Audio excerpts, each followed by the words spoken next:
गांव पतंगबाजी की तैयारी में लगा हुआ था। आसमान रंग बिरंगी पतंगों से भरने वाला था और हर कोई जीतने के जोश में था। लेकिन आरव की एक समस्या थी। उसकी पतंग बार बार कट जाती थी। उसने कई बार कोशिश की, लेकिन हमेशा कोई न कोई उसकी पतंग काट देता। लोग उससे हंसते और कहते, तू जीत ही नहीं सकता, छोड़ दे। आरव दुखी होकर घर चला गया। उसके दादाजी ने उसे देखा और पास बैठाकर पूछा, हार क्यों मान ली? आरव बोला, दादाजी चाहे कितनी भी कोशिश कर लूं, पतंग उड़ती ही नहीं, सबकी पतंग मुझसे अच्छी है।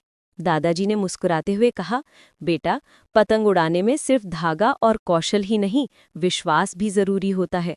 हवा हमेशा सही नहीं चलती, पर उड़ना वही सीखता है जो हर बार टूटकर भी बार बार उठकर कोशिश करता है।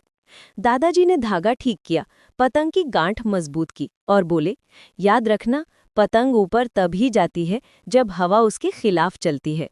जीवन भी ऐसा ही है, कठिनाई विरोध नहीं, उड़ान का मौका होता है। इन शब्दों ने आरव के भीतर एक नई आग जगा दी। वो फिर मैदान में गया। इस बार हर कट के बाद वो फिर से पतंग जोड़ता, सुधारता और दोबारा उड़ाने लगा। धीरे धीरे हवा उसके पक्ष में होने लगी। लोग हैरान थे।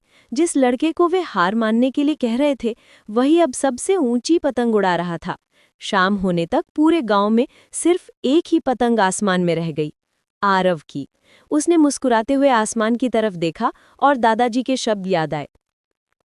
इस कहानी से ये सीख मिलती है कि मकर संक्रांति सिर्फ पतंगों का त्योहार नहीं, ये हमें सिखाती है कि जीवन में जब परिस्थितियां विपरीत हों, तब डरकर नहीं और मजबूत होकर उड़ना चाहिए।